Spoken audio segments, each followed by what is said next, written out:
Good morning all of you. आज हम पढ़ेंगे पाठ 1 कक्षा 9 का कबीर की साखियां। तो सबसे पहले हम कबीर का परिचय देख लेते हैं। कवि परिचय। हिंदी के निर्गुण भक्ति शाखा के ज्ञानाश्रयी कवियों में कबीर दास का नाम अग्रणी है। हिंदी साहित्य की जो शाखाएं हैं उसमें ज्ञानाश्रयी और प्रेमाश्रयी। ज्ञानाश्रयी मतलब जिसमें जो कवि या जो रचयिता थे जिन्होंने ज्ञान पर आधारित रचनाएं की वो ज्ञानाश्रयी शाखा में आते हैं, और जिन्होंने प्रेम पर आधारित या ईश्वर के प्रेम पर आधारित रचना की वो प्रेमाश्रयी शाखा में आते हैं। शाखा मतलब ब्रांच। कवियों में कबीर दास जी का नाम अग्रणी है। इनके जन्म स्थान तथा वर्ष के संबंध में कई बातें प्रचलित हैं। कुछ विद्वानों का मानना है कि इनका पालन पोषण एक मुसलमान चुलाहा दंपति नीरू और नीमा ने किया है। लोगों का मानना है कि इनका जो पालन पोषण है एक जुलाहा दंपति नीरू और नीमा, जुलाहा मतलब जो कपड़ा बनाने का काम करते हैं, उन्होंने किया।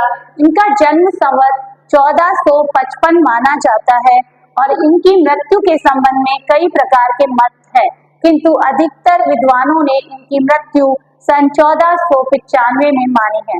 कबीर पढ़े लिखे नहीं थे पर बहुश्रुत थे। संतों साधुओं आदि के साथ बैठ बैठकर इन्होंने ज्ञान प्राप्त किया।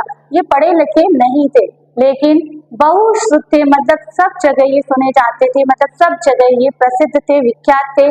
और इन्होंने संतों के साथ बैठ करके जो ज्ञान प्राप्त किया, इन्होंने सारा संतों के पास बैठ करके प्राप्त किया। इन्होंने साखियों और पदों की रचना की जिनमें एक निर्भीक समाज सुधारक का स्वर सुराई देता है। इनकी जो रचनाएं हैं उसमें एक निर्भीक मतलब निडर समाज सुधारक का स्वर सुनाई देता है। कबीर निर्गुण ब्रह्म के उपासक थे। कबीर ने निर्गुण ब्रह्म की उपासना की, मतलब इन्होंने ईश्वर को कैसा माना, निर्गुण और निराकार माना। इन्होंने मूर्ति पूजा का खंडन किया, इसलिए इन्होंने मूर्ति पूजा ढोंग आडंबर आदि का डटकर विरोध किया। इन्होंने हिंदुओं और मुसलमानों दोनों को ही बाह्य आडंबरों के लिए फटकारा। इन्होंने हिंदू और मुसलमानों दोनों को ही जो वो धार्मिक आडंबर करते थे उन्होंने के लिए फटकारा, मतलब डांट लगाई। फटकारा मीनिंग डांट लगाई। कबीर की भाषा में अनेक भाषाओं के शब्दों का मेल है।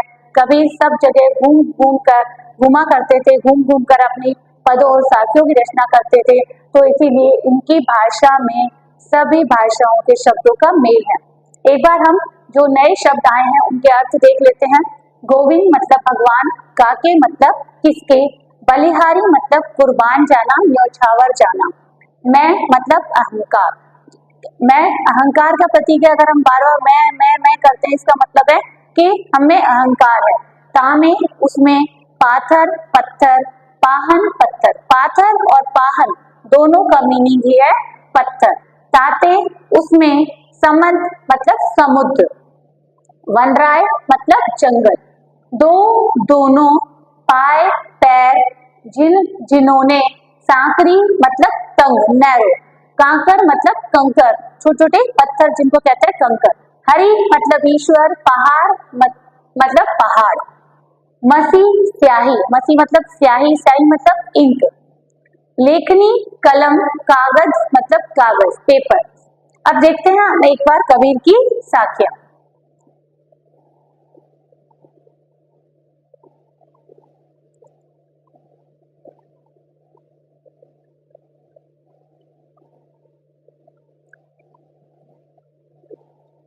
कबीर की साखियां।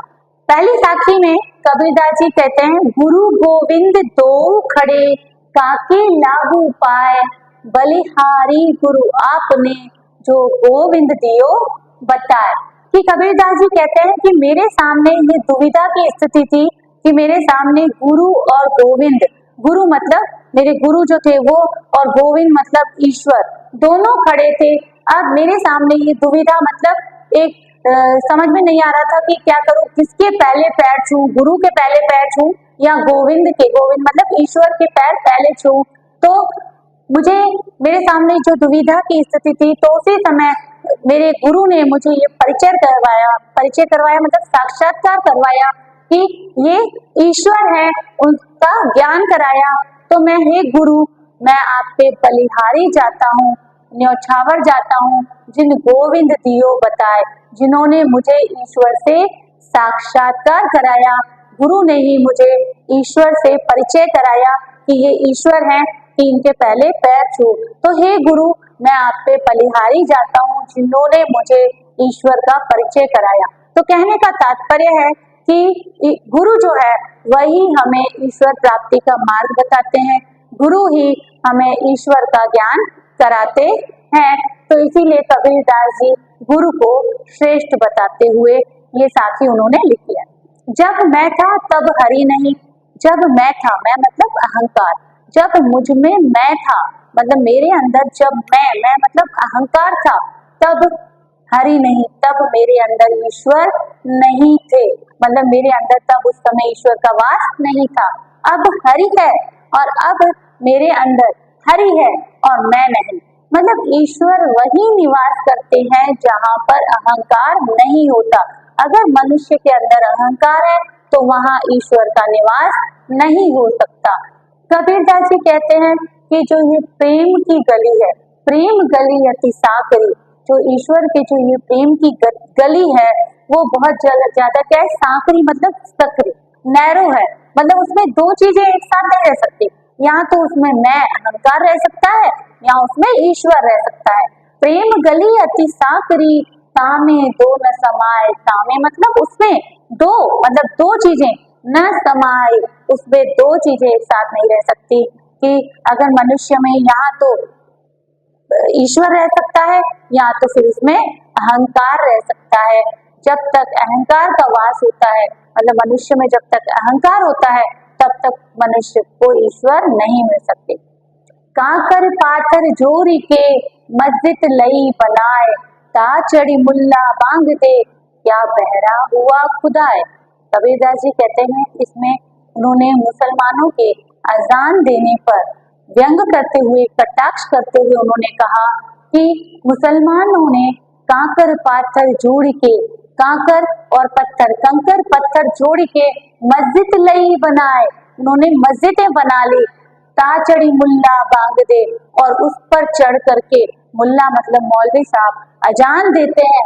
तो क्या ईश्वर, क्या बहरा हुआ खुदा है, क्या उनका खुदा बहरा हो गया है जो उसके लिए उन्हें इतनी जोर से अजान देने की जरूरत पड़ती है। तो इसमें उन्होंने मुस्लिम समाज पर व्यंग करते हुए कहा है कि ईश्वर तो वैसे ही सुन लेता है, उसके लिए इतनी जोर से अजान देने की क्या जरूरत है। तो मैंने कहा था कि जो कबीरदास जी थे उन्होंने हिंदू और मुस्लिम दोनों के जो बाह्य आडंबर है उस पर व्यंग और कटाक्ष किया, क्योंकि वो निर्गुण ब्रह्म के उपासक थे। अगले में उन्होंने हिंदुओं के मूर्ति पूजा पर कटाक्ष करते हुए कहा है, पान पूजे हरि मिले तो मैं पूजू पहाड़, कि अगर मूर्ति पूजा से, अगर पत्थर की मूर्ति की पूजा करने से हरि मतलब ईश्वर मिल जाते हैं तो मैं पूजू पहाड़, तो मैं पूरे पहाड़ की ही पूजा क्यों ना करूं। अगर पत्थर की पूजा करने से ईश्वर प्राप्त हो जाते तो मैं पहाड़ की पूजा क्यों ना कर लूं, तो मैं पूजू पहाड़, तो मैं पूरे पहाड़ की पूजा कर लूं। ताते ये चक्की बनी, उससे तो पत्थर की पूजा करने से तो ये चक्की बनी, चक्की जो पहले के समय में एक चाक हुआ करता था जिस पर के आटा पीसा जाता था, वो पत्थर की बनी होती थी, दो पार्ट की चक्की हुआ करती थी। तो ताते ये चक्की भली, उससे तो ये चाकी भली, चक्की अच्छी है, भली मतलब अच्छी है, पीस खाए संसार, जिस पर की आटा पीस करके पूरे संसार तो खाता है, पूरे संसार का तो पेट भरता है। मतलब एक वो पत्थर की मूर्ति है जो जिसकी लोग पूजा कर रहे हैं, जिसको पूजा करने से हरि भी नहीं मिल रहे, ईश्वर भी नहीं मिल रहे, उससे तो ये चक्की अच्छी है जो पत्थर की बनी हुई है, लेकिन पूरे संसार का पेट तो भरती है। तो इसमें उन्होंने हिंदुओं की मूर्ति पूजा का विरोध किया है। आगे, सब धरती कागज करो, लेखनी सब बन राय, सारी धरती का अगर मैं कागज कर लूं, सारी धरती का अगर मैं कागज बना लूं, कबीरदास जी कहते हैं अगर मैंने सारी धरती को कागज बना लिया, और लेखनी करो वन राय, और वन राय मतलब पूरे जंगल का अगर मैं लेखनी बना लूं मतलब कलम बना लूं, सात समद की मसी करूं, और जो सातों समुद्र हैं इनकी मैं मसी करूं, मसी मतलब इंक, स्याही, इंक बना लूं, गुरु गुण लिखा न जाए, तो भी मैं गुरु गुण को नहीं लिख सकता, मतलब गुरु के गुण का बखान नहीं कर सकता, उसका मैं वर्णन नहीं कर सकता, कि मतलब गुरु के जो गुण हैं वो इतने अनंत हैं, अंतहीन है, कि अगर मैं सातों समुद्र की शाही बना दूं, धरती, पूरी समस्त धरती का मैं कागज बना दूं, और तो भी मैं गुरु के गुण का बखान नहीं कर सकता, मतलब गुरु के गुण, गुरु के जो गुण है वो अनंत है, बखान नहीं किए जा सकते। अब एक बार हम कबीर के जो मुख्य बिंदु इन साखियों में आए उनको हम एक बार देख लेते हैं कि कबीर अपनी साखियों में क्या कहना चाहते हैं। कबीर की साखियों से संबंधित 10 स्मरणीय बिंदु। गुरु का स्थान उन्होंने ईश्वर से ऊंचा माना। कबीर ने अपनी साखियों में गुरु के स्थान को ईश्वर से ऊंचा माना। पहली साखी में उन्होंने कहा कि जो गुरु है वही हमें ईश्वर का साक्षात्कार कराता है, इसलिए गुरु का स्थान सर्वोच्च है। गुरु ही ईश्वर तक पहुंचाने का मार्ग बताता है। अहंकार और ईश्वर एक साथ नहीं रह सकते, अहंकार रहित होकर ही ईश्वर की प्राप्ति संभव है। जिस मनुष्य में अगर अहंकार है तो उसके अंदर ईश्वर का निवास नहीं रह सकता, मतलब ईश्वर उसी के पास रहते हैं, उसी के पास जाते हैं जिसमें अहंकार नहीं है। मुसलमानों द्वारा अजान की आवाज का कबीर ने विरोध किया। जो मुसलमान लोग आजान देते हैं उसका भी कबीर ने विरोध किया, उसको भी बाह्य आडंबर माना। कहने का तात्पर्य है कि कबीरदास जी कहते हैं कि ईश्वर को पुकारने के लिए इतनी जोर से आवाज लगाने की आवश्यकता नहीं, ईश्वर तो हृदय की आवाज सुनते हैं। हिंदुओं द्वारा की जाने वाली मूर्ति पूजा को भी उन्होंने ढोंग कहा। पत्थर पूजने से यदि भगवान मिले तो कबीर पहाड़ की पूजा करने को तैयार है। मूर्ति से वह चक्की अच्छी जिसके द्वारा पीसे गए अनाज से लोगों का पेट तो भरता है। तो यहाँ पर उन्होंने, कबीरदास जी ने मूर्ति पूजा का खंडन किया। गुरु के गुण उन्होंने अनंत बताए। 7 समुद्रों की स्याही बनाकर, जंगल के पेड़ों की कलमें बनाकर, कलमें मतलब कलम, पहले के समय में जो हम लोग अभी पेन से लिखते हैं तो वो लकड़ी की कलम हुआ करती थी, उसके लिए आया कि जंगलों के पेड़ों की कलमें बनाकर और पूरी धरती का कागज बनाकर के भी गुरु के गुणों का हम बखान नहीं कर सकते, वर्णन नहीं कर सकते, क्योंकि गुरु के गुण अनंत है, अंतहीन है।